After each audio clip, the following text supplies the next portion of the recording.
don't care for all this stuff, but he brought out some very interesting research on this. I want to share a little bit of that with you. Then I'm going to walk everyone here through the events of this lawsuit. This lawsuit that we have in federal court, I've been representing myself. I don't know if you guys knew that, pro se. 2 lawsuits. One lawsuit which exposes the fact that the real crime scene in the United States is the voting machines, which have the capability to multiply our votes by decimal factors. It's in all of the voting machines. And the reason I had said in that video we need to go beyond left and right is because the left for years has been talking about voter suppression. More recently, the right has been talking about mail-in ballots. Both of them are not the real issue. When you take a systems approach beyond left and right, you find out in this problem, the real issue is the fact that we have voting machines which have the ability to multiply your votes. It's called a weighted race feature. And all state election directors in the United States, Republicans and Democrats, have been approving those voting machines. Trump had an opportunity to get it right, and he didn't. So I want to also red pill you on that. Get ready to be really red pilled on, be it Donald Trump or be it Robert F. Kennedy, the medical freedom movement. Both of these people have not done their duty because they're actually not the real fighters. And we'll talk about that. Donald Trump had an opportunity to really bring out the election fraud issue. The RNC, the Trump campaign, raised $300 million. They didn't go after the real issue. What we did in Massachusetts, both of our lawsuits have not been thrown out of federal court. None of them. We didn't raise $340 million. You're looking at me and maybe a couple of people who helped us. Both of them are in federal court, have survived motions to dismiss, and are now, one of them is going to head into discovery. So the point, very important point, we are David. We have to let go of all these illusions we have as though billionaires and Kennedys or people with names are going to come save our lives. They're not, because they don't give a damn about you. They don't. That's right. You have to wake up to. I used to live in Hollywood. After they give your autograph, they go in the back rooms, and you don't want to know what they call you when you get their autograph and when you bow down to them. The history of this country has been working people uniting and fighting. And when I mean working people, I mean people who have skills, who build businesses, who came from nothing. And we have to understand, when you look at the arc of American history, the American working class, with the First Amendment and the Second Amendment, has been the most fearsome working class for the entire globe. And the establishment has worked extremely hard to hide the movements of the American working class. And we'll come back and we'll talk about that. They have tried, anytime working people united, they try to brand it as communist. That's what the right wing did. And the left wing took advantage of that, and they created top-down unions in this country. So they controlled working people's movements. In the late 1800s and in the early 1900s, when you go look at the arc of American history, led by women, mid-1800s, that is when there was a force in the world. It was the American working class. May Day, May 1st, I don't know if you guys know this, May 1st was commemorated for 4 American workers who were hanged in 1886 in Haymarket Square for fighting for the 8-hour workday. Everywhere in the world, that's commemorated as May Day, except in America. Those working class movements up until the 1900s is what scared the establishment. There's going to be a revolution in this country. Oh, by the way, all of this history is wiped out of history. You don't hear any of it. I took AP history and never studied it. Never heard about it. And those movements are the ones that eliminated child labor, how we got nutrition, how we got infrastructure in this country. Very powerful events took place in the early 1900s. It wasn't Franklin Delano Roosevelt and the New Deal which gave this country all it had. He was a racist and he was an elitist. It was the force of the American working people. And starting in the 1950s, the left and the right got together. And anytime you said working people unite, they branded that as communism. Marxist, communism, etc. So the left took advantage of that, and they created top-down unions, which today control every American worker. So no one does anything anymore. But if you look between 1945 to 1978, the American pie grew for everyone. Go look at the data. Whatever income group you were in, your incomes grew. It was one of the most profound periods in American history. But it directly came from those movements. And by the way, those movements are why we had infrastructure in this country. And if you look at the infectious disease rates, measles, for example, it fell by 98% by 1948, 15 years before even the measles vaccine came out. Okay? Because it was hygiene, sanitation. The plumber and the sanitation worker did more for reducing infectious diseases than the pharmacist and the medical doctor. Fact.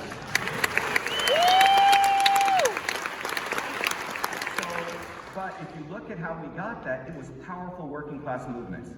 So in this country, there's been a deliberate effort by left and right. Anytime you say working people unite, as though Karl Marx owns that. It's been deliberate. It's a brainwashing of the American people. So starting in 1950, the McCarthy era basically went after anyone who was quote unquote talking about working people united. And by 1970, all the unions in this country were controlled top down. And in fact, they did agreements which said, we'll never strike. But between 1900 to 1975, 200 million American workers took to the streets and we struck for our rights. But starting in 1978 till today, maybe there's been 2 million people on the streets fighting. And during that period, the American pie is now split. There's one American pie for the 5%, the 600 billionaires who doubled their wealth in the last 4 years, and the other American pie for the 95%, whose incomes have gone down by 66%. Working people, I'm not talking about people who don't work. And the incomes of the others have gone up by 366%.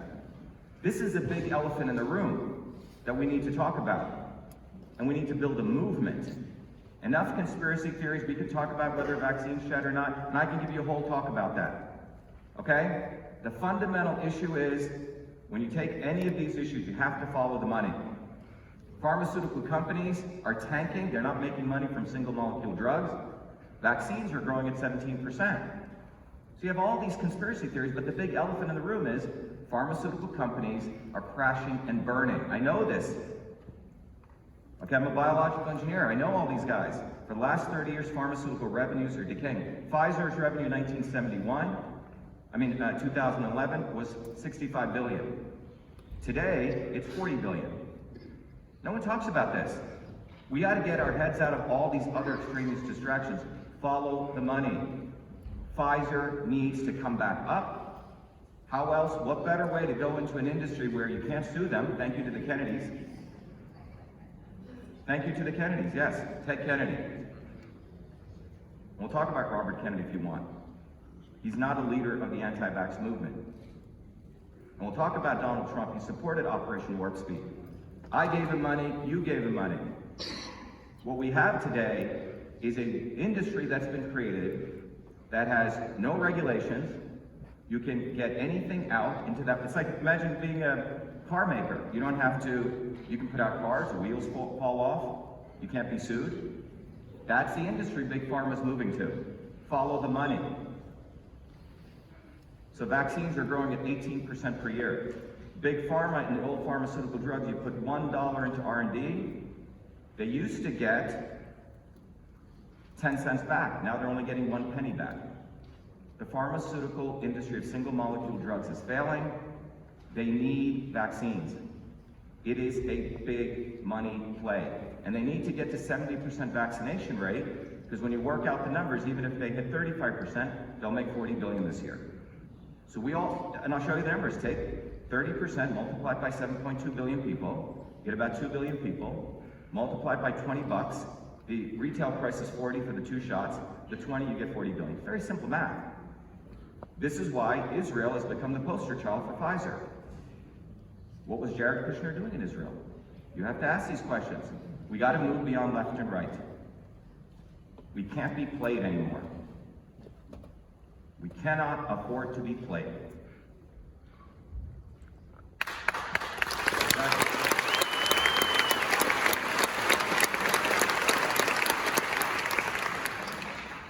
So let's talk about David and Goliath. You know, the story of David and Goliath is very interesting. because we think David was at a disadvantage. We're all Davids. We think we're at a disadvantage. We're the underdogs. Well, according to the analysis Malcolm Gladwell talks about, it's a very interesting analysis. He says when you actually study biblical references and you go back and look at the times, there were three types of, when they used to have wars, they used to have three types of people. They had the cavalry, people on horses or chariots. They had the infantry, right? People wore armor with spears, right? And then they had the artillery. The artillery were people who used to, throw fire bows and arrows. But they also had someone called slingers. The slingers were highly deadly, weaponized people. They didn't shoot with a slingshot. That's the old story. It's inaccurate. They actually would whirl this, leather piece with two pieces, and they let one of them go. The speed at which they were able to whirl and hit somebody was equivalent to a 45 caliber bullet. Okay? The accuracy that they had, according to many references, these guys were so good they could hit something 200 yards away. So in the story of David versus Goliath, right, you had the Philistines on the coastal plains coming up. You had Saul, who asked, the king of Israel was trying to find someone to fight because there were these two armies, one at the coastal plain, one at the hills, and the idea was two armies were going to go kill each other. But they were both afraid to fight because they had to go down a valley, and either army would have gotten crushed. So the Philistine army sent out this guy called Goliath. And he said, I will, instead of everyone dying in this battle, let's take it one man, one person, one-on-one. So he came out with his big armor, his sword, and his spear. So Saul asked, would anyone want to fight him? Now here's a 6'9", or not giant in those days. No one wanted to fight Goliath, except this little shepherd. Now we don't know if his name was David or Elahonan. I mean, there's some interesting history on this. But anyway, let's assume it's David. So he said, I'll fight him. So King Saul wanted to give him armor and all these different things. He didn't want to take it. And when you unwind the story, what you find out is that Goliath was part of the infantry. David was part of the artillery. That was his background. He was very ready to take on Goliath because he used to use his skills to protect his sheep, right? From wolves and lions, etc. So when you unwind the story, you find out that David had a huge advantage. Because if you read the references, Goliath calls out to David and he says, oh, come to me. And why are you holding sticks? All David had was one stick and a couple of pellets. And by the way, in those days, barium sulfate was the rocks that they used, which were twice as more dense than normal rocks.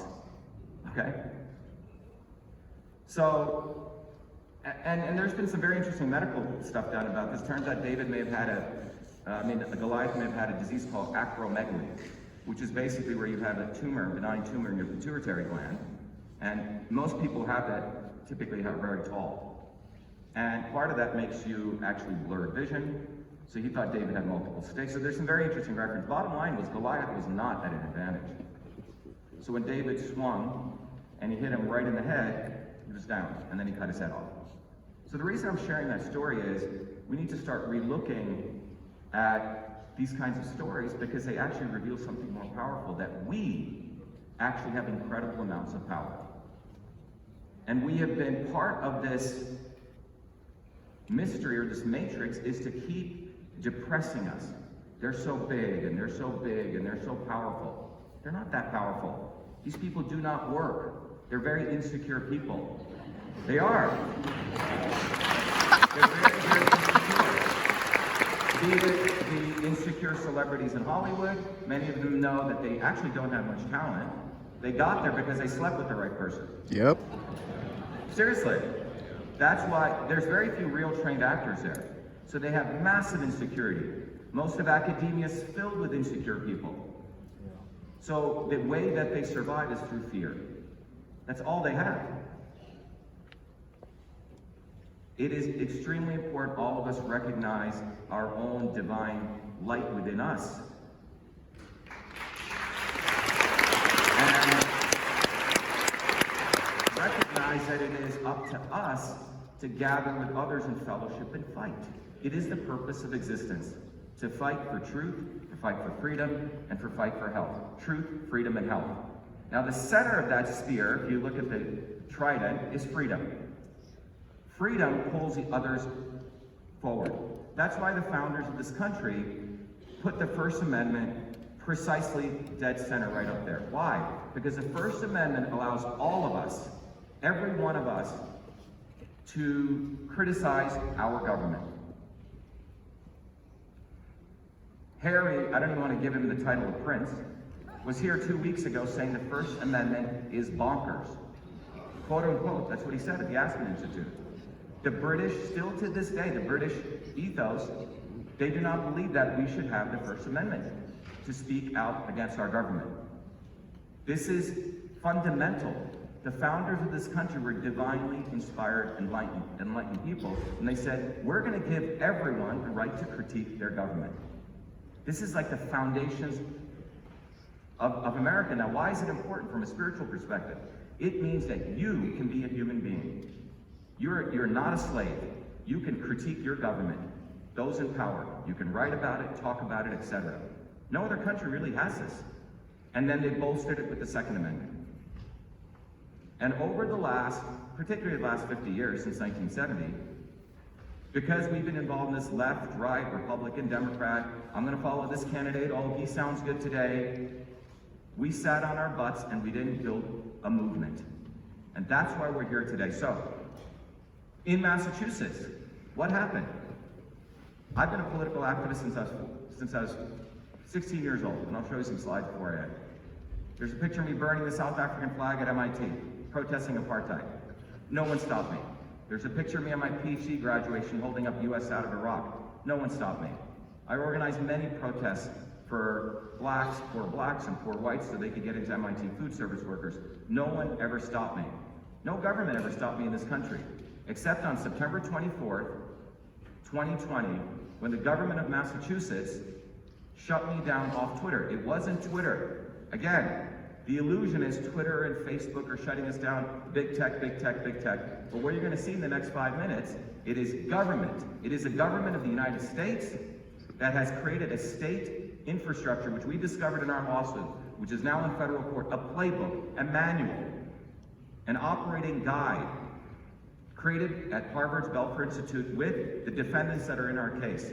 It is a manual for surveillance, blacklisting, and censorship of every American. And both left and right, Republican and Democrat, were behind this. Because every state official in this country has that manual. So I don't want to hear about Republicans are better than Democrats anymore. Drop it. Okay? Amen. So I just said the slide is going to the next one.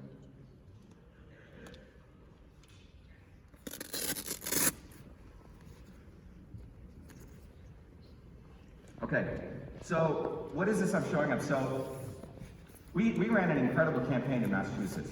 Anyone who was there, the Massachusetts GOP, which they're basically one with the Democrats. There is no Republican Party in Massachusetts, okay? They're one. They didn't want an outsider like me running. We had 3,000 volunteers on the ground. Some of them were here. Some of them drove all the way from Massachusetts. I don't know if Jerry's here. But 3,000 volunteers, 10,000 lawn signs, 20,000 bumper stickers. We raised $2 million, $1 million on Twitter. We were everywhere. The Massachusetts GOP ran a fool against us, and nobody was nowhere to be found. On September 1st, 2020 was the date of the Republican primary. The word on the street was landslide for Dr. Shiva. I mean, you couldn't get around Massachusetts without seeing our name. Well, the results come in on September 1st, and what do the results show? We win in a county called Franklin County, where all the votes are hand-counted, paper ballots. Okay? 80-90% are hand-counted, which means 2 people read them, and they mark them by 10 points. In every other county, we lose 60-40, 60-40, 60-40, 60-40, 60-40, 60-40 to a candidate people didn't even know his name. So I never believed election fraud took place in this country. Yeah, it takes place in third world countries. So I had to put my hat on as the inventor of email, as a guy who builds technology, and I started immersing myself. By September 9th, we discovered two very important things. Number one, the voting machines in this country have this weighted race feature, which I talked to you about, which is incredible. And that weighted race feature was built for housing associations. So if someone here owns 2,000 square feet of a condo, someone owes 1,500, one person gets 2 votes, the other guy gets 1.5 votes. But why is that feature, if you're fixing something in a common area, why is that feature in federal election voting machines? Certified by state election directors, Democrats and Republicans. Think about that. So you can make sure a guy like one of us never comes bottoms up. So they can have selections, not elections. That's the first thing we figured out. The second thing we found out is that on all those electronic voting machines in those counties that supposedly lost 60-40, when a paper, by the way, they use 90% electronic voting machines in those counties. When a paper ballot goes in, a photograph is taken. That photograph is called a digital ballot image. It's generated. So when counting takes place there, it's not done by a human being, it's done by the AI of the software on those machines, which looks for the circles. Everyone following me? It's done by machine. But what is being counted is not the paper ballot, but the ballot image. In 1974, a law was passed that for all federal elections, ballot images must be preserved for 22 months. It's called 52 USC 20701. Federal law. In fact, it's been adjudicated in places like Florida and Arizona. All state election directors know they have to save the ballot images. So on September 9th, myself and 2 volunteers went into the Secretary of State's office with a camera, and we issued a FOIA or public records request. We said, we want those ballot images. And the election officer behind the counter says, we don't have those images. We turned that feature off. Okay? Quote unquote, it's on camera. Now, the voting machine ship, the default setting is save ballot images. You can't count a vote, so that means a ballot image is created, and then they turned it off so it gets deleted. Okay? In the United States, it's not Chile, it's not Venezuela, it's not China, it's not Russia, it's America. All right, so I issue my public records request. I want ballot images, I want this. They have 10 days.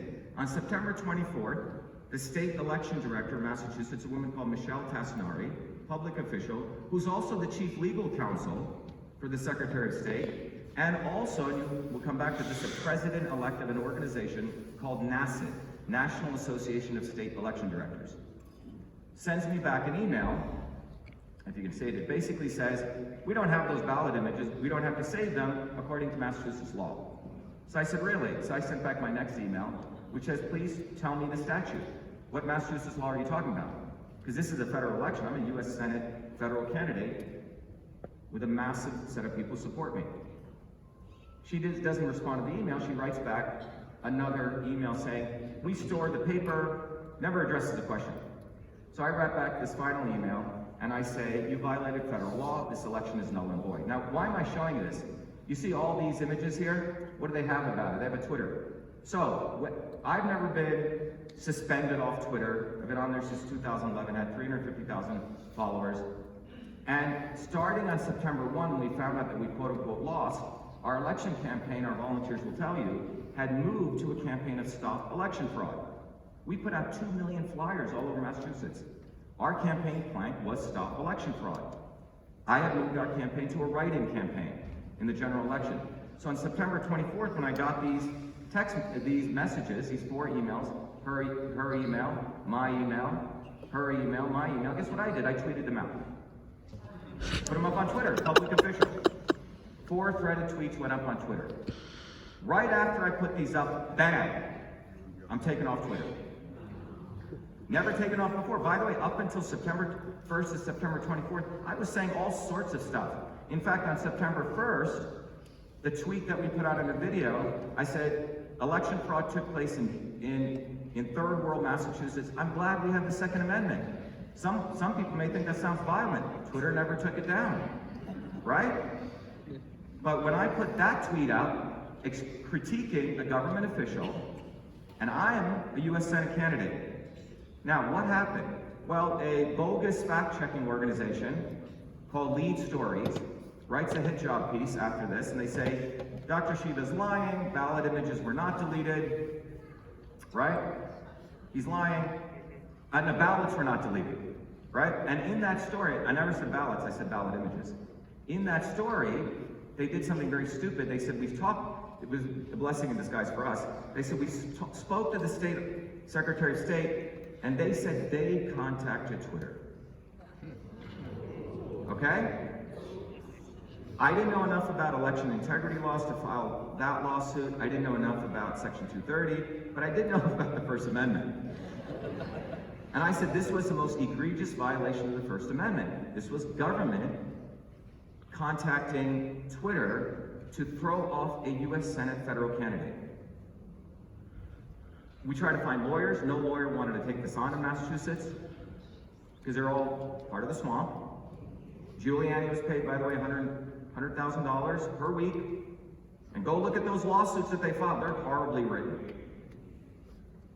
And let's not give them excuses. So I had to write my lawsuits. Pro se, it's called. And pro se. So our lawsuit, we filed, I call it our lawsuit now, okay? It's our lawsuit now, okay? Because I did this on behalf of us, right? So our lawsuit is a $1.2 billion lawsuit, but in addition to that, I had to file a preliminary injunction. Now what a PI is that you're saying to the honor, I need an emergency hearing, because I'm still running for office. They threw me off Twitter. By the way, Twitter is very different than Facebook and YouTube. Twitter is a platform for political discourse. That's why it's so powerful. So, the judge, first victory, he decides to hear our PI hearing. Big victory. Second thing, it was me going up against 3 lawyers of the Secretaries of State. 10 days before, the judge asked us to review a very famous case law called Blum versus Uretsky. It's a very important lawsuit because it talks about who do you sue. Do you sue the state or do you sue the private actor? If the state influenced a private actor to do something, you have the right to go sue the government and enjoin the private actor as part of state action. The private actor no longer has First Amendment rights, okay? So I sued the government and I argued why I did that. It's called the Blum test. The judge was extremely happy and he destroyed the Attorney General. He goes, he's pro se. He goes, you haven't even argued this properly.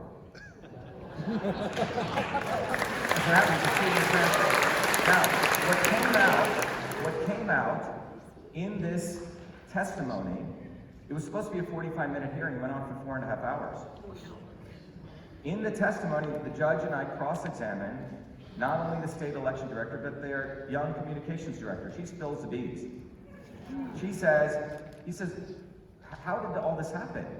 Why didn't you, he asked the state election director, you know, he's a federal candidate, why didn't you simply go on Twitter and rebut his stuff if you disagreed with him? Because don't you believe in the First Amendment? And she didn't know what to say. The young woman, the communications director, says, yeah, we have a trusted partnership with Twitter. Let me repeat that again. The government has a trusted partnership with Twitter. Our case was the first to reveal this. Trusted partnership with Twitter. All of us are untrusted strangers to Twitter, okay? They have a trusted partnership with Twitter. And he says, what did you do? He goes, oh, we went on our portal and we complained about Dr.Shiva. And he goes, what did you expect? Well, we expected they would do something because we get high priority. The government has the Amex Black Card, we all get the credit union cards, okay?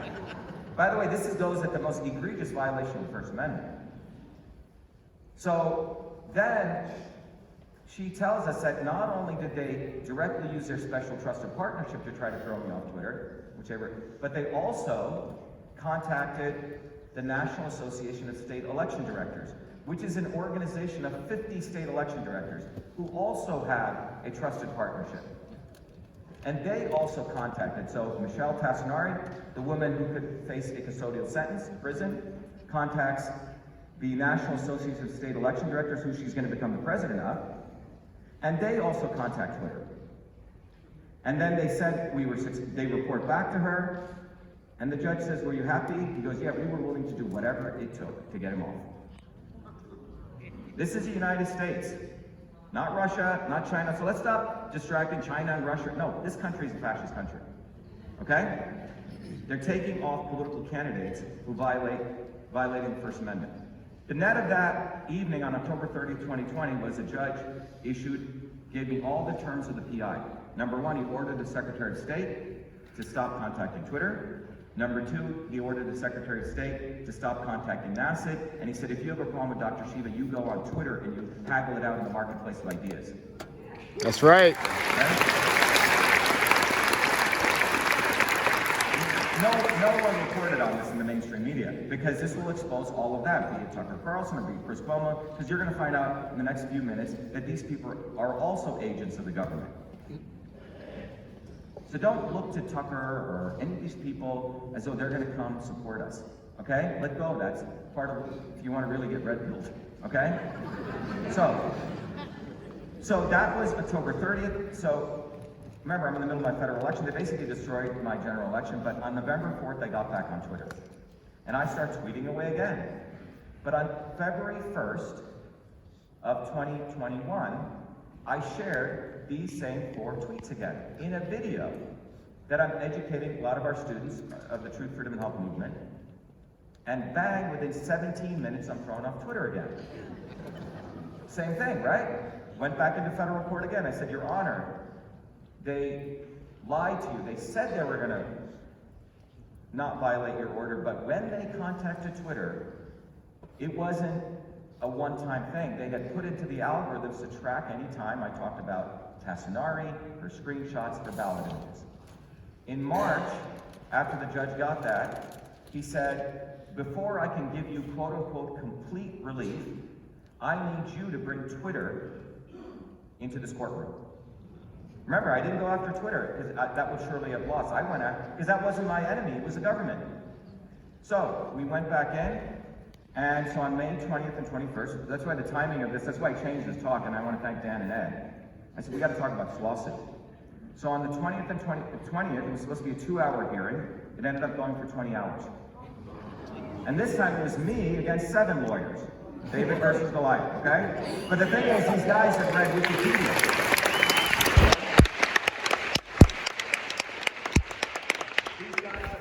Read Wikipedia. In fact, the Attorney General said, oh, he's up to antics. You know, he's a conspiracy theorist. So in some ways, they underestimated us, okay?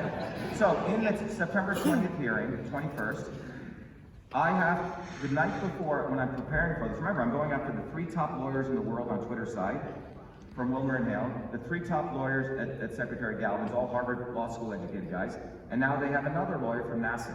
7 lawyers, and us, me, okay? So what happens?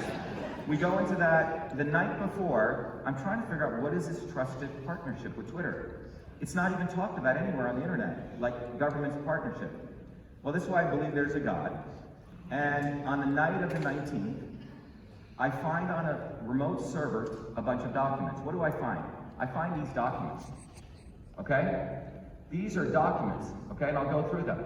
These documents were created, the first 2 documents, these 2, were created, the authors of it is Michelle Tassinari, is Amy Cohen from NASCD, and they're created at the Belfer Institute at Harvard for defending digital democracy, quite Orwellian.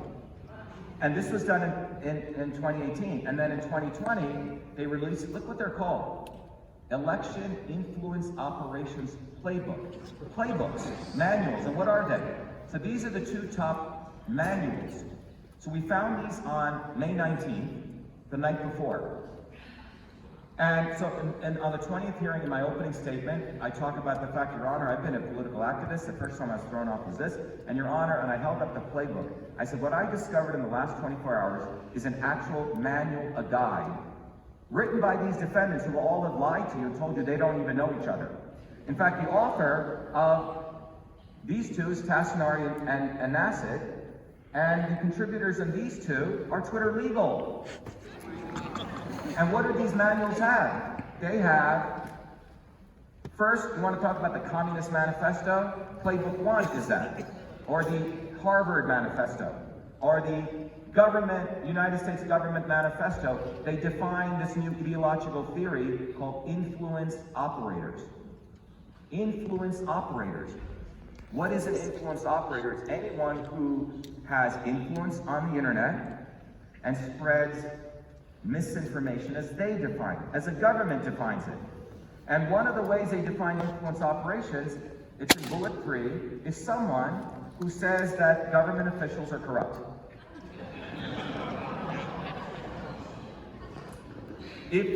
Especially with elections. Well, wasn't that what I was doing? So, Playbook 1 is the ideological framework. Playbook 2 lays out the actual process that they've created. A 4-step process. First, assess who the person is, identify them, take them out using your Twitter partner support portal, your special link, and then continually monitor them. So I'll just share with you this. These are the playbooks. So it has their process. And anyone who's been engineering, this is a SOP guide. It's an engineering process guide of how you do censorship on all of us. Step 1, first assess who the person is. First put together your organization. Well, they have the state election director, the officials, they say create the organizational structure. Step 2, figure out keywords. When we filed our motions, they said, we don't know anything about keywords. Really? Well, you have a whole ideological framework of keywords, and then you assess people. Are they high, medium, or low severity threat? First of all, do they have credibility? Well, I think the guy with 4 degrees has credibility, right, from MIT. Do they have influence? Well, my tweets were getting 20, 30,000 retweets. And do I have influence? So I was rated, so they have a high, medium, low severity rating. High, medium, low. So they rate you, okay? And after they rate you, they take a 2-part approach. One, you directly call them using Twitter through their partner portal. It says a 2-pronged approach. The other is you call massive. It's all laid out. Step by step. Then, the next process here is after they rate you, then they say you go to the Twitter portal and you communicate. You can do it other ways, but when you use the Twitter portal, you got the backbone. We'll take people out for you. So Twitter is at the end of this process. You follow? This is why all of the media will just talk about big tech, big tech, big tech. I'm sure when Fox News gets a call, don't talk about this issue, they jump. Same with CNN. They're all part of this. So this manual then says you have high, medium, low severity. I was rated as high. And watch what you do. You continually monitor them for the rest. So that's why the September 24th event took place and the February 1st event took place. Everyone following this? Twitter came in and they lied to the court on May 20th. They said, Your Honor, we did February 1st. We were monitoring him. We had an escalated process because Twitter cannot be seen as their work hand in glove with the government. So the general counsel of Twitter, the deputy general counsel, filed a false affidavit. She said on the May 20th hearing that we took out Dr. Shiva on May 1st. We saw him do these tweets, then we escalated it, and then on February 3rd, we took him out. Well, I have an email from Twitter. They took me out on February 1st at 9:48 p.m., which was 17 minutes after I put up that video. So we brought that up to the judge in a separate affidavit. We destroyed the credibility of Twitter. The judge no longer believes Twitter, okay? This is their process, okay? This is his process and ongoing monitoring. I'll hone in on this before I wrap up. I'm a little bit up. Look what it says. It tells the government, you can use other media, but go through the Twitter partner support portal. An anodyne term, very Orwellian, right? Partner support portal. So, well, that portal was built originally in England for the parliamentary security forces there to track British citizens. Remember, the British don't care about, or the British government doesn't care about the First Amendment. Then it was tested in India, then in Taiwan, then it was brought here. So that's what we have. But the good news is, this judge, as I was going through this, the judge came in the second morning. Can I take 3 more minutes, Dan? Okay.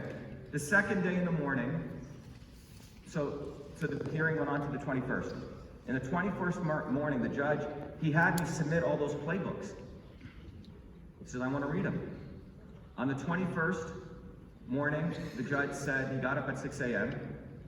Our hearing was at 10:30, and he said something very interesting. He said, this lawsuit will more than likely be an exam in every constitutional law class in the country.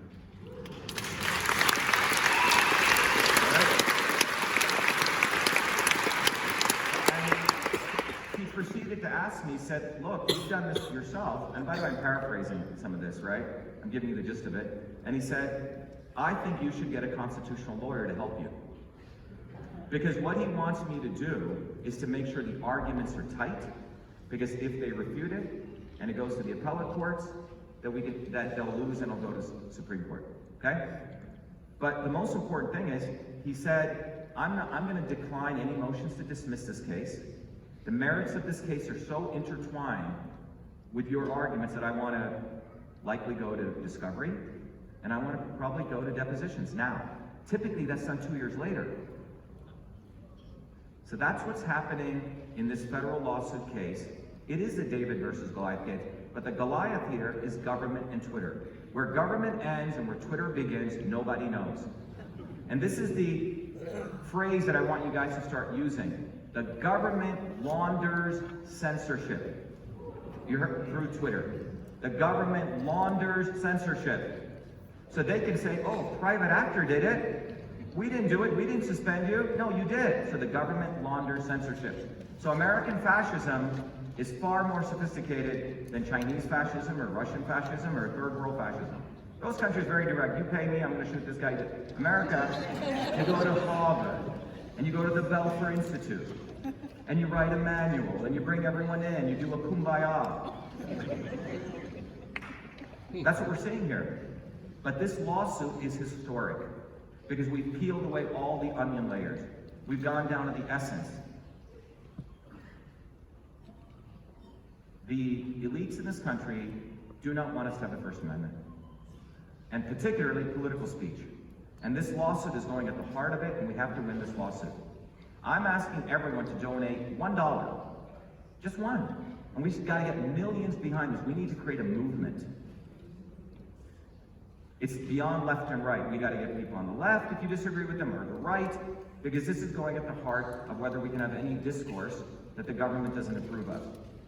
So whether it's medical freedom, whether it's election integrity, whether it's digital rights, whether it's GMOs, you can take any issue, UFOs, whatever you want to take. The government has their narrative, and they will tell Zuckerberg and Dorsey what to do. That's why after Biden said it was okay to talk about the Wuhan virus, then Dorsey allows it. Then Zuckerberg allows it. You see how this works? Yeah. And by the way, none of the Fox News media, none of the Trump campaign, none of the left so-called people have even contacted us. This is out there. They'll cover James O'Keefe because he's on the right attacking CNN, okay? Great, but James, are you gonna go expose also Fox one day?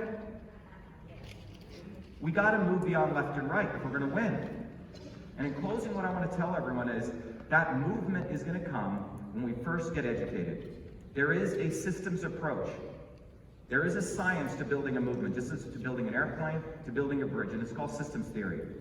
And we've created that science. Every week I teach that. We need to create an educated group of people who understand the physics of how to build a movement.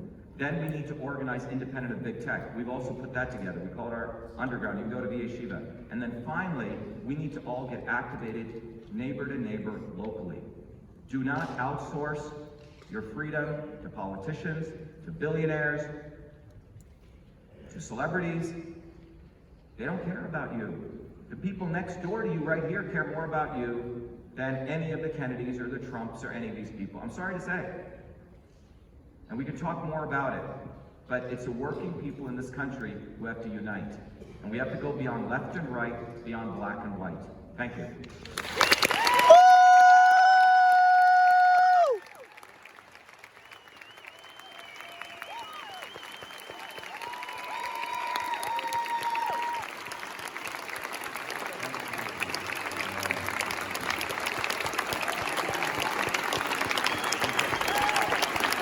Dr.Shiva.